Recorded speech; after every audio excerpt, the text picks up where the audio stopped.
Before we start these video tutorials, let me give you an overview of how these video tutorials are laid out. There's the project overview section, that would be the one you're currently watching, in which I'll give you a quick run through of some of the camera controls and where you can find some more tutorials for the programs we'll be using.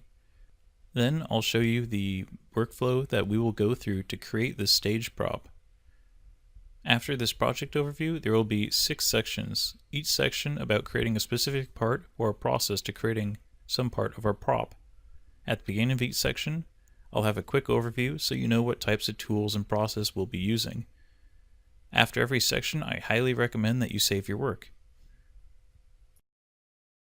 Alright, let me go through some of the basic camera controls in 123D Design. On the right side, we have 3 buttons, Pan, Orbit, and Zoom. These are the basic camera controls. We can also rotate the camera with the view cube just by clicking and dragging it. Throughout these videos, I'll probably be using the mouse a lot to maneuver my camera. If I hold middle mouse button, I can pan my camera up, down, left, and right. If I hold right click, I can rotate my camera. And if I scroll my mouse wheel up and down, I can zoom in and out. The 2 programs we'll be using today is 123D Design, which we're currently in, and we'll be using Mesh Mixer, which is another program. Both of these are on the 123D app website, where you can find video tutorials, and all sorts of help and documentation if you're not familiar with these programs already.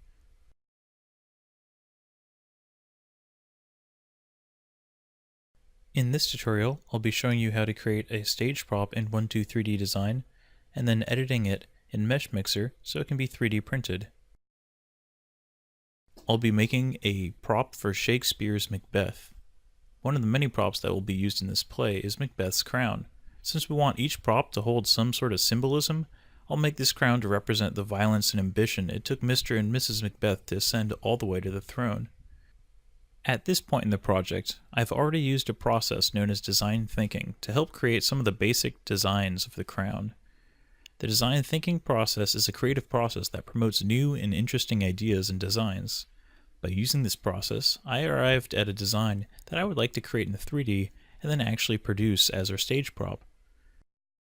The basic concept I've arrived at for this prop is a crown made of daggers. These daggers will symbolize the violence that was required of Mr. and Mrs. Macbeth to ascend to the throne. There will be holes in the daggers, representing the hollowness of his victory and his rule.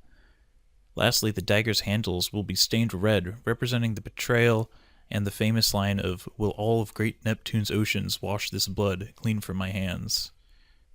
I have also measured our actor's head to figure out about the size of our crown.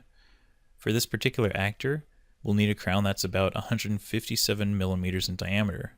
We also don't want it any larger than 130 millimeters tall, or else it'll look pretty funny. I'll use these 2 dimensions for my maximum size of the crown. To start the process of creating this in 3 dimensions, we'll first sketch our dagger in 2 dimensions. We'll then extrude it and revolve it to make it 3-dimensional, and then we'll use chamfers and fillets to modify it to give it some more features. Then the dagger will be duplicated and copied using a circular pattern tool. An extra piece will act as a bridge between each dagger, holding the entire crown together. And then from there we'll be taking the model into a program called Mesh Mixer, in which we'll be preparing the model to be 3D printed. We'll prepare it by flattening off the bottoms, and then we'll add supports, both of which will help tremendously when 3D printing. Then the model can be 3D printed and then decorated.